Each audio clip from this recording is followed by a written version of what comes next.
Welcome to Compassionate Conversations, where we push the boundaries of comfort to empower you to become all that you dream of being.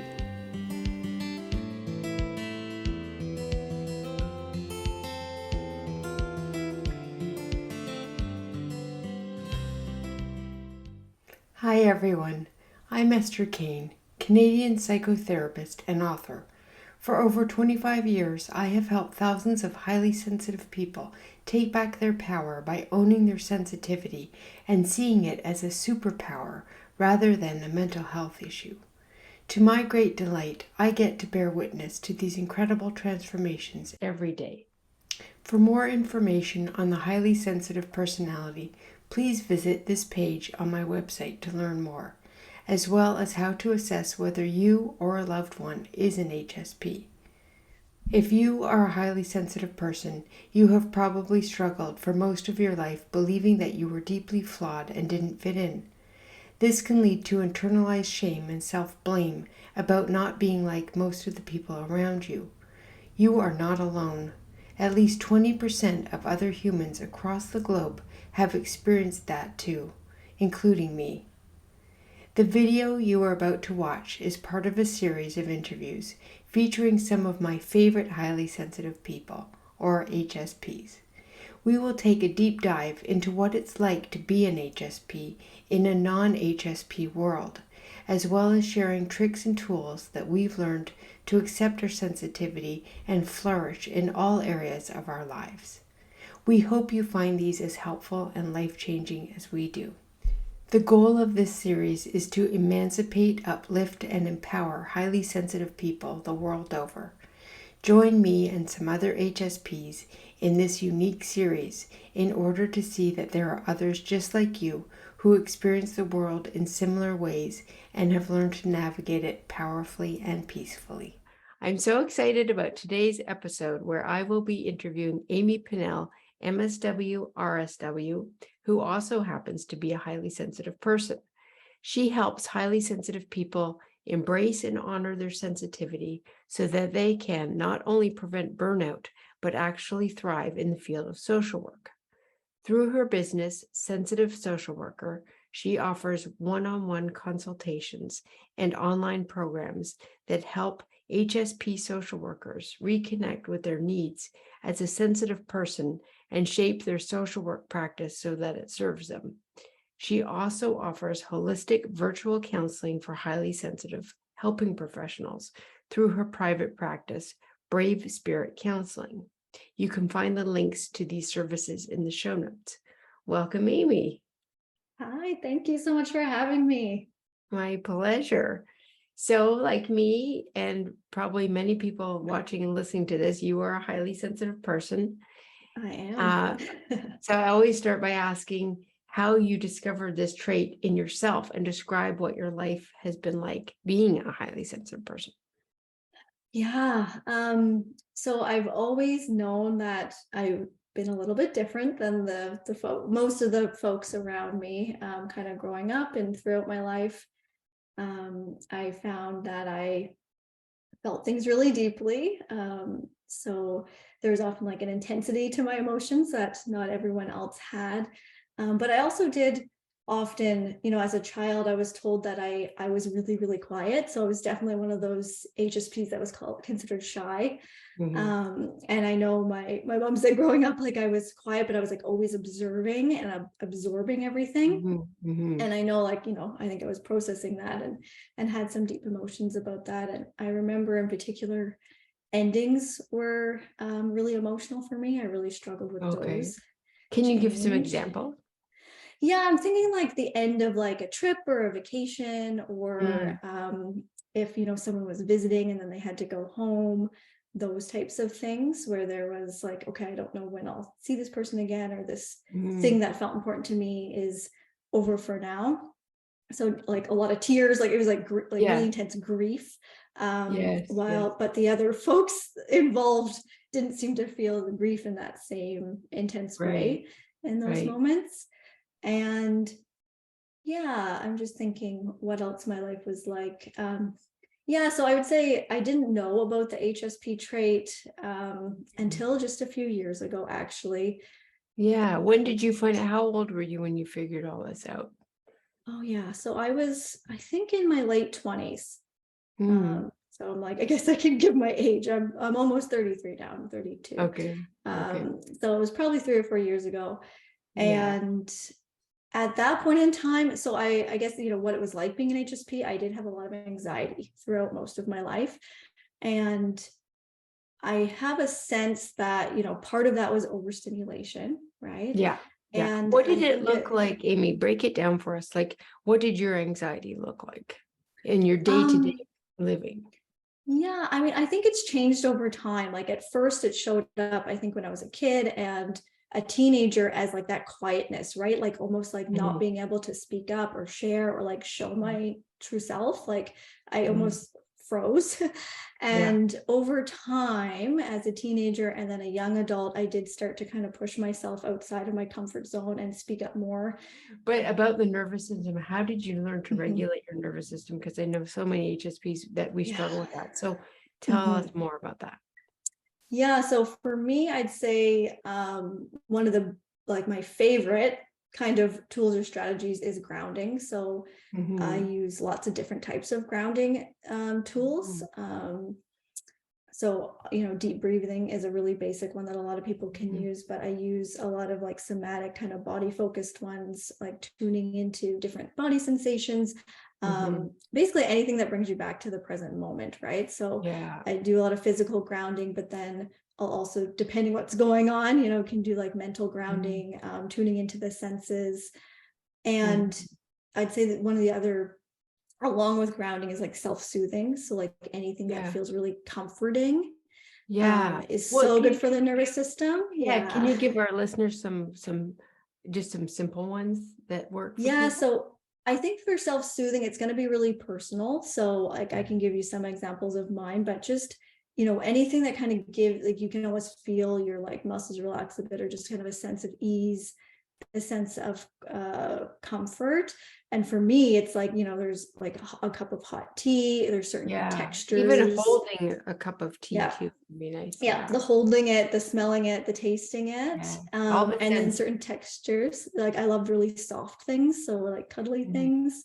Yeah. And then I often use grounding objects, so like stones or things like that, and Nice. I'll kind of hold and focus on Yeah. the texture and the weight and what it's like to hold that. Yes. Yes. Yeah, and that can be, you can pick something that feels really soothing as well as Mhm. grounding. But I'm curious about how you have found your place in the world that is mostly filled with non-highly sensitive people.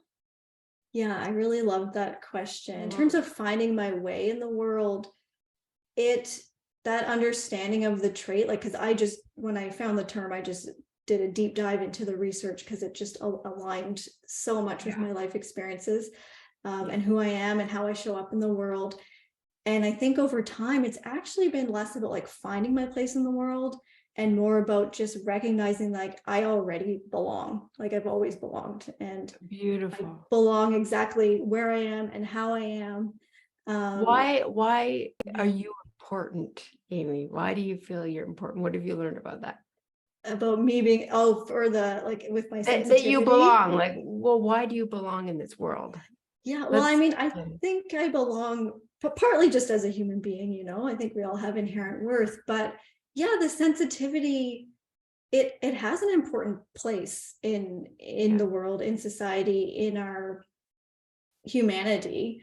Because definitely learning about the role that highly sensitive people have played in society over time, how we're often like the advisors, right? Yeah. We are a little bit more cautious, which means we see the bigger picture, we move at a slower pace, and that it Mhm. actually really complements the non-highly sensitive people, and that Yes, we need both. And exactly. when we work together, beautiful things happen. And I Well, think, yeah, that's part of that belonging. Like, right, I do serve a yeah, purpose, right? My sensitivity is yeah, here for a reason. It's not a problem. right. Yeah. Well, I was asking a client yesterday, who's highly sensitive, what do you think it'd be like if the whole world was just like you? And we were just laughing. It's like nothing, no one would talk and we wouldn't social, and then I said, but on the other hand, what would it be like if everyone in the world was a non-sensitive person? It was like, oh my gosh, but having the two Both are together, scary thoughts. Yeah. yeah, but having the two complement each other, like the yin and the yang. Mhm. Yes, Yeah, I absolutely. love that. So for that trait, I think, and then I think in terms of finding my place too, learning about the trait gave me the language to explain myself to the people that Yes, it mattered to, so that yes, we could build a deeper understanding, and I could create what I needed in life, right? Like set different boundaries, or yes, like bring in yes. things that I needed to feel good. So if you don't mind letting us know, because I'm so curious as fellow therapists, I mean, we both have the same education and sort of Yeah. background, although you're a lot younger than me. But yeah, I'm just curious how you have found your way in the world, because I think we're expected as HSPs, well, we're expected to be non-HSPs, like basically work 9 to 5, 5 days a week, be out there doing all this stuff, going at a really fast pace. I mean, how did you set up your work life and Mhm. your social life, like everything, family life, Mhm. relationships, based on your temperament? Yeah, I mean, once I understood the trait, well, I think I started making changes before I fully understood the trait, actually. I think I Okay. started recognizing things that I needed and feeling more comfortable, like giving that to myself and setting boundaries. And then I found the trait, and it like Yeah. was like, okay, now I like really get it, and Yeah. let's um and watching other people do it too, right? So, I mean, let's move on to what your definition is of burnout and how does it apply specifically to highly sensitive people? Yeah, so burnout, I think of burnout as yeah, I guess it is like the mental, physical, and emotional exhaustion from chronic stress. So Mhm. basically when our nervous system spends too much time in the stress response and very little time in the rest and relaxation response. But I would say we get to the point of like, okay, now it's burnout, is when the symptoms that come from that get they're critical, right? We're not Mhm. able to function Mhm. either at work or at home anymore. And leading Mhm. up to that, we kind of just have stress, and then we have our chronic Yeah. stress, and it gets worse and worse until we hit a wall. Let's get Basically. granular. What are those symptoms?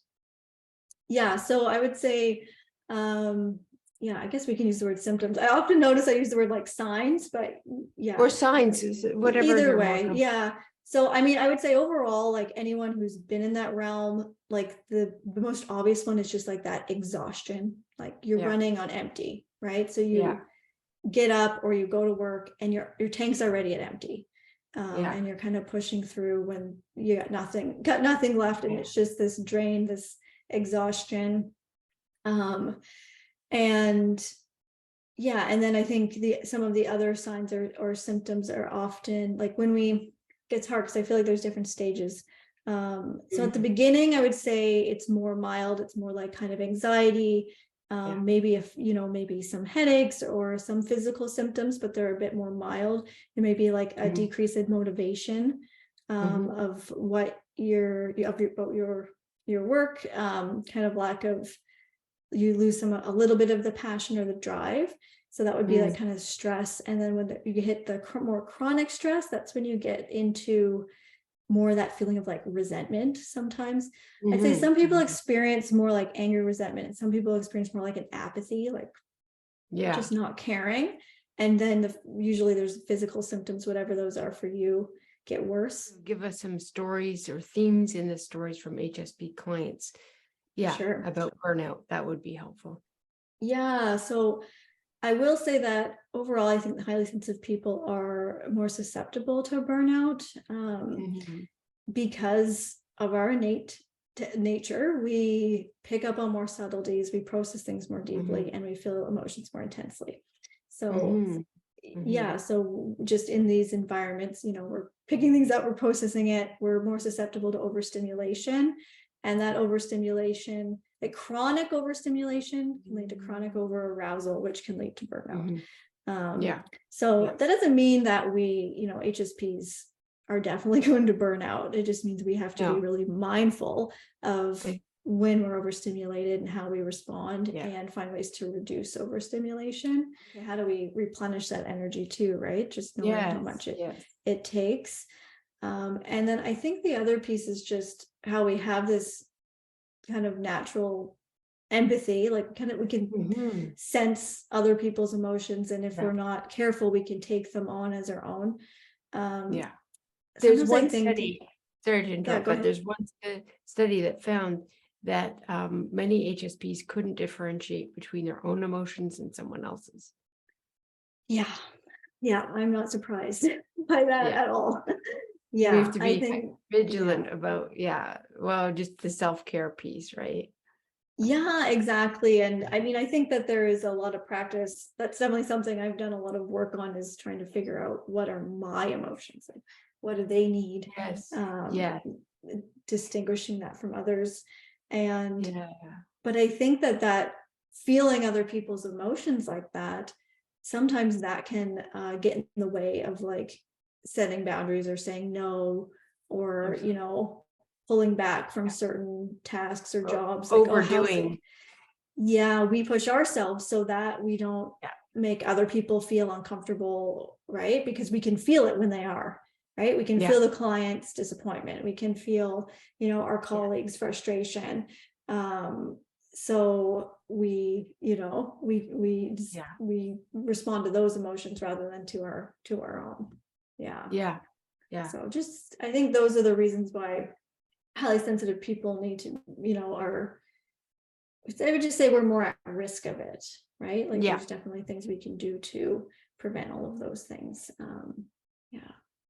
I think I experienced major burnout 6 times before I figured out the highly sensitive piece.